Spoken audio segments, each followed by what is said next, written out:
પ્રોટેક્સનો ઉપયોગ કરે ને એ પેલા કોઈ કંપનીને ફોન કરી લ્યો અને અથવા તો રામભાઈને ફોન કરી લ્યો. એને ખેડૂત કહેવાય. ઘરની ઓયડી બંધ કરી અને ઘરનો દરવાજો બંધ કરીને ખુરશી ઉપર આપણે કોઈ જાહેરાતો કરી દઈએ એનો કોઈ મતલબ નથી હોતો. ખેડૂતો કેટલા રૂપિયાની નુકસાની કરે છે આ વાતની તમને પણ ખબર છે, પણ મારા સુવારથ માટે, મારા 5, 10, 15, 20 હજારના સુવારથ માટે ખેડૂતોની પથારી ફેરવી નાખવાની. દ્વારકાધીશને જય માતાજી. મિત્રો આજે આપણે એક ખેડૂતોને એવી માહિતી આપી છે કે જે ખેડૂતોને ખરેખર માહિતી લીધા પછી લાખો રૂપિયાનો ફાયદો થઈ શકે છે. અને આ માહિતી લીધા પછી તમે શું કરવું ને એ તમારે વિચારવાનું છે ને તમારે જોવાનું છે. મિત્રો તો વિડીયો આખો પૂરો ધ્યાનથી સાંભળજો જેથી કરી ખેડૂતોને ક્યાંક ને ક્યાંક મોટો એવો બેનિફિટ થાય.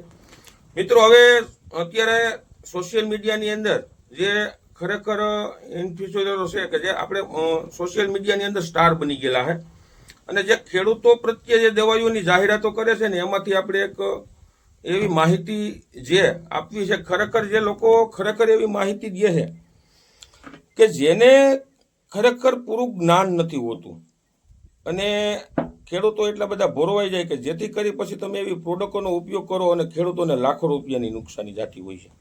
હવે એવી જ આપણે થોડીક પ્રોડક્ટ વિશે વાત કરવી છે. મિત્રો ધ્યાનથી વિડીયો સાંભળજો જેથી કરી તમને ક્યાંક ને ક્યાંક સારો એવો ફાયદો થાય. મિત્રો હવે ખેડૂતોને અત્યારે જે લગભગ 70-75 દિવસની મગફળી લઈ અને 100 દિવસ સુધીની મગફળી થઈ ગઈ છે.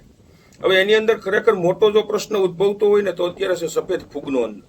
અને સફેદ ફૂગનો પ્રશ્ન ચાલુ થયો ને એટલે અલગ અલગ ઘણા બધા સોશિયલ મીડિયાની અંદર વિડીયો ચાલુ છે.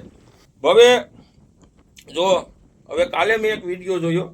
રામભાઈ કરી જે છે એને એક વિડીયો મૂકેલો છે જે પ્રોટેક્સ સિફોન કંપનીનું જે પ્રોટેક્સ અને ભેગું જે સ્ટીકર આવે છે એનું ક્લિક કરી હવે એને વિડીયો મૂકેલો છે જે સફેદ ફૂગ વિશેની અને ડુંગળીની અંદર બાફિયા વિશેની માહિતી આપી છે. હવે ખરેખર જો આમાં હું ફોટો પણ દેખાડું મિત્રો, તમે જોઈ લ્યો. આપણે કોઈ કંપનીની કે કોઈએ જાહેરાત કરી હોય કે જે તે અભિપ્રાય આપ્યો હોય એની કોઈ ખરાબી કરવા નથી ઈચ્છતા, પણ જે અધૂરું જ્ઞાન છે ને એ જ્ઞાન હું પૂરું કરાવવા તમને માગું છું. જેવા અધૂરા જ્ઞાનની હિસાબે ખેડૂતોને ઘણી બધી નુકસાની થઈ શકે છે. જે હવે પ્રોટેક્ટ છે એ લોકો એમ કહે છે કે 1 એકરની અંદર એટલે કે 2.5 વીઘાની અંદર 10 પંપ કરવાના અને 10 પંપની અંદર 500 ગ્રામનું એનું પ્રમાણ રાખવાનું છે.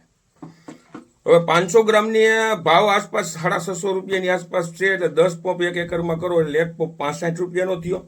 વીઘે 4 પંપ કરવાના છે, એને ભેગું ક્વિક નાખવાનું છે અને તમારો સાટવાની મજૂરી ખર્ચ ટોટલ તમે હિસાબ કરો એટલે 100 રૂપિયાનો પંપ થાય છે. મિત્રો હવે તમે ઉપર છંટકાવ કરો તો સફેદ ફૂગ છે મિત્રો, દરેક ખેડૂતોને હું કહું છું કમેન્ટ કરજો તમે, સફેદ ફૂગ છે ક્યાંથી ડેવલપ થાય? ઉપરથી પાંદડામાંથી ડેવલપ થાય કે નીચે જમીનમાંથી ડેવલપ થાય?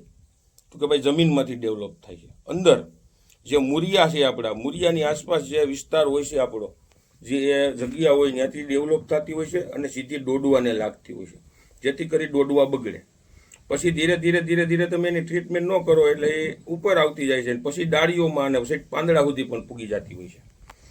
તો હવે જે પ્રોટેક્ટ છે ને એ કંપનીના જે અધિકારીઓ છે, કંપનીના જે સાહેબો છે એની પાસેથી મેં માહિતી લીધી. હવે એ લોકો એમ કહે છે કે પ્રોટેક્ટ છે સફેદ ફૂગની અંદર કામ આપે છે 100%. આપણે ના નથી પડતા, આપે છે. પ્રોટેક્ટ સારી, સિફોન કંપની પણ સારી છે, પણ એ દવા એવી છે કે જ્યાં સફેદ ફૂગ ડેવલપ થઈ ગઈ હોય અને દવા એને જ્યાં અડે તો જ એ વસ્તુ નાબૂદ થાય. આ લોકોનું એવું કેવું છે. તો હવે ધારો કે દાખલા તરીકે મેં એવો પ્રશ્ન કર્યો કે ભાઈ જે જમીનની અંદર સફેદ ફૂગ છે તો ઉપરથી આપણે 4 પંપ કરીએ તો જમીનમાં નીચે તો એ દવા પૂગવાની નથી, જે દાખલા તરીકે દોડવે છે તો એનું શું કરવાનું? તો એ ભાઈએ મને એમ કીધું તો એનું ડ્રિન્ચિંગ કરવું પડે, બાકી ઉપરથી તો છંટકાવથી રિઝલ્ટ આપણે આવે નહીં. તો હવે ખેડૂતોને જે અધૂરું જ્ઞાન આપી દીધું, આવું જ્ઞાન તો રામભાઈ આપ્યું નથી કે ભાઈ આવી વસ્તુ હોય તો આવું કરવાનું. તો હવે ખેડૂતો છે તમારી જાહેરાતો જોઈ, વિડીયો જોઈ અને ખેડૂતો ડાયરેક્ટ સીધું એગ્રોવાળા પાસે દવા લેવા જાહે. હવે એગ્રોવાળા પાસે દવા લેવા જાહે એટલે એગ્રોવાળાને કહે ભાઈ પ્રોટેક્સ આપો, કે ભાઈ મારા દાખલા તરીકે 10 વીઘા જમીન છે, 10 વીઘામાં ધારો કે 40 પંપ કરવા છે, 40 પંપનું પ્રોટેક્સ આપો એટલે એગ્રોવાળો દઈ દે એને ભેગું સ્ટીકર બે આવીને છાંટી દે. જ્યાં થોડાક દિવસ થયા હતા ખેડૂત કહે કે ભાઈ આમાં રિઝલ્ટ તો સફેદ ફૂગનું જડ્યું નહીં, કેમ કે સફેદ ફૂગ તો હજી જમીનમાં ડેવલપ થઈ છે કે ડોડવા બગાડતો હોય છે, ત્યાં તો દવા પૂકવાની નથી, બરોબર. તો એગ્રોવાળો તો કાંઈ જવાબદારી તો લેવાની નથી, કારણ કે એગ્રોવાળાને તમે જે જ્ઞાન આપ્યું છે એ એગ્રોવાળો એમાં તો ક્યાંય સામેલ થતો નથી, એને ખબર પણ હોતી નથી, બરોબર. કારણ કે જવાબદારી કંપનીની આવે છે. આની પહેલાં જે મેં કંપનીના ભાઈ સાથે વાત કરી હતી, કંપનીના જે ટૂંકમાં તમે એક્સરે નો છંટકાવ કરો છો, એ એક્સરે છે ફ્લાવરિંગ માટેની દવા આવે છે. હવે એ લોકો સોશિયલ મીડિયાની અંદર એવી ટૂંકમાં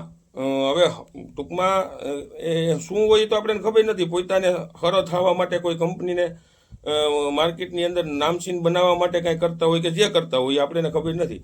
પણ એની અંદર આવતું એક્સરે કે વિશ્વનો સૌથી નાનો ડોઝ 1 ml પર પંપ, બરોબર.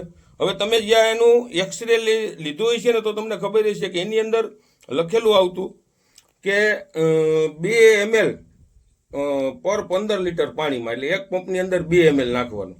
હવે એની એડવર્ટાઇઝ જે જાહેરાત છે એની અંદર 1 ml અને બોટલની અંદર 2 ml.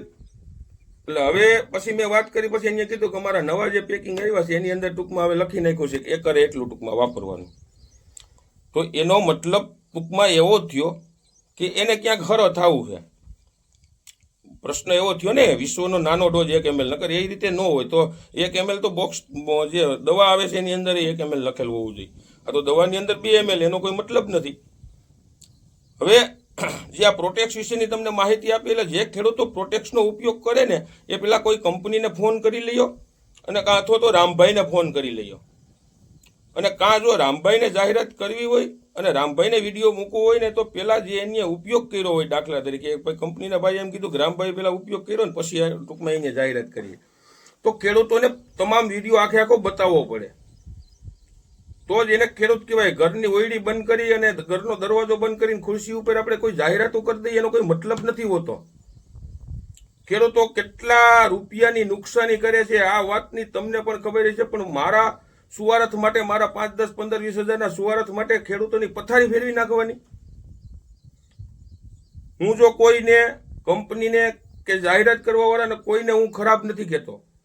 મને જે જ્ઞાન છે ને મને જે બધી માહિતી લીધી ને, મેં અલગ અલગ અભિપ્રાય આપવા વાળા, જાહેરાત કરવા વાળાની અલગ માહિતી, કંપનીની પણ અલગ માહિતી. એટલે ખેડૂતોને સમજવાનું શું, ખેડૂતો લાખો રૂપિયાની આવી રીતે નુકસાની કરે છે. ખરેખર ખેડૂતોએ સમજવાનું જરૂર છે. ખેડૂતોએ પૂરું જ્ઞાન લ્યો. એક નાના ટૂંકા વિડીયોની અંદર, હું ઘણા વખત વિડીયો બનાવું ને લાંબો વિડીયો થાય પછી હું એમ કહું મિત્રો કે લાંબો વિડીયો, ખરેખર ટૂંકો વિડીયો, ખેડૂતોને લાંબો વિડીયો જોવાની નથી મજા આવતી, કારણ કે પૂરું જ્ઞાન નથી લેવું. થોડુંક જ્ઞાન લઈને અને વિડીયો ટૂંકો જોઈ અને સીધો ઉપયોગ કરી નાખવો છે, પછી ખેડૂતો ક્યાંક ને ક્યાંક પછતાતા હોય છે. હવે તમને જે મેં આ વાત કરી ને પ્રોટેક્સ વિશે, પ્રોટેક્સ એ તમારે જમીનની અંદર દોડવામાં ફૂગી છે, તમે ઉપરથી છંટકાવ 4 નહીં 5 પંપ કરશો ને તો એનું તમને રિઝલ્ટ નહીં આવે, કેમ કે કંપની કહે છે, હું નથી કહેતો. તો એનું ડ્રેન્ચિંગ તમારે કરવું પડે, પંપનો ફુવારો કાઢીને જે તમે ડ્રેન્ચિંગ કરો છો એ રીતે, તો તમને એનું રિઝલ્ટ આવશે. એ લોકો એમ કહે છે કે જ્યાં સફેદ ફૂગ હોય ત્યાં દવા અટશે ને તો જ એનું રિઝલ્ટ આવશે. તો હવે અધૂરા જ્ઞાન દેવા વાળાને મારી એક ખાસ વિનંતી છે, ખરેખર આવું અધૂરું જ્ઞાન દેવામાં જ્ઞાન આપવું હોય તો પૂરું આપો, તમારામાં તેવડ હોય તો. બાકી હું જોઉં છું સોશિયલ મીડિયાની અંદર જે સ્ટાર કહેવાય છે ને એ બધા વેચાઈ ગયેલા. ખરેખર મિત્રો સોશિયલ મીડિયા અત્યારે સારામાં સારું છે, આપણે ના નથી પાડતા, બહુ સારામાં સારું છે. સોશિયલ મીડિયાનો જમાનો છે, પણ હું લેવું ને એ તમારા હાથમાં છે. કેવી માહિતી લેવી છે, કેવી દવાની માહિતી લેવી, કેવા ખાતરની માહિતી લેવી. હું તો એમ કહું છું કે જ્યારથી તમે વાવેતર કરો, તમારા ખેતીની અંદર તમારે કેવો પાક વાવવો છે ને આ બધું મેન્ટેન તમારામાં હોવું જોઈએ. કેવો પાક વાવવો છે ને, પાક વાવી દીધા પછી ઉત્પાદન થાય ત્યાં સુધીની તમામ માહિતી તમારી પાસે, ખેડૂત પાસે જ હોવી જોઈએ. એટલે મિત્રો ખાસ મારી ભલામણ છે, જે વસ્તુ તમે વાપરો એ, હું કોઈ કંપનીને હજી કહું છું, કંપનીને જાહેરાત કરવા વાળાને ખરાબ નથી કહેતો, પણ મને જ્યાં ટૂંકમાં અનુભવ થયો છે, મને જે વસ્તુ ઓલું થયું હોય એને હું, મારી પાસે નંબર નથી, નકર હું એને ફોન કરીને કહી દઉં, પણ આપણી પાસે નંબર નો એટલે ફોન કરીને ન જાણ કરે કે, પણ આપણે ખેડૂતોને એક અભિપ્રાય આપવો એના માટેથી કે ખેડૂતો ક્યાંક નુકસાની ન કરી શકે, આની અંદર ક્યાંકથી પાછા નુકસાની તરફથી વળે, કારણ કે અધૂરું જ્ઞાનમાં નુકસાની થઈ શકે છે, એટલે પૂરું જ્ઞાન લેવું. બરોબર મિત્રો, વિડીયો સારો લાગે તો આગળ શેર કરજો, બીજા ખેડૂતો સુધી પહોંચે તો ખેડૂતોને ક્યાંક ને ક્યાંક ફાયદો થાય. લાઈક અને શેર કરવાનું મિત્રો ભૂલતા નહીં, સબસ્ક્રાઇબ કરવાનું મિત્રો ભૂલતા નહીં, અને ફોલો કરવાનું મિત્રો ભૂલતા નહીં. અવનવો વિડીયો જોતા રહ્યો. જય જવાન, જય કિસાન.